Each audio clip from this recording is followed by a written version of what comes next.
Камен Чучун! Здрасти! Здрасти, Коста! Това е остров Гълчеда. Така? И тук в момента е много силен вятъра. Има много силен. И има супер вълни. Ето, вижте ги. Къде е? Чакай да ги Ето ги. Това са огромните вълни. А навътре, там където бехме на ферибота, сигурно стигаха до 4 метра. Така? И така, ние за това не успяхме да таковаме в ферибот. Сега баща ми и Валю карат. Те карат на супер силно. Един е с 3,7, а другия с 3,2. Вижте сега много хубаво. Това са знамената на другия къмпинг. Това са нашите. Така, чакай там. Това са нашите знамена. Така? Другия къмпинг, видяхте ли? Ето, това е дебата. Тук пише Гълчеда. Така.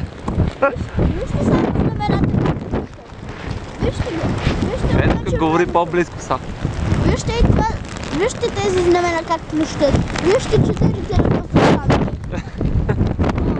Този вятър е направо ураган.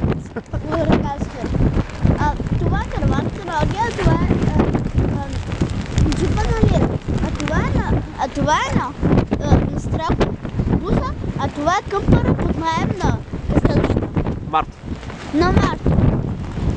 Там е друго сръв училище, което не се знае което е. Нищо не се знае за него, а тук има едно такова нещо като такова.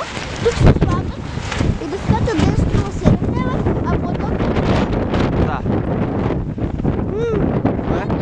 това е най-великото на острова. Кое е най-великото? Това всичкото, което ви разказах и показах. Да. А ти защо обичаш острова? Защото е готино място. И трябва да кажеш си. Добре. Сега огромна буря. Айде до година и воден старт за тебе. Аз вече съм го направил, сега съм реднек. Ето вижте даже. Да, това са гридничките. Първо се казва Първо, тази гридничка е направена за правене в оборотите и просто каране и да се връщаш от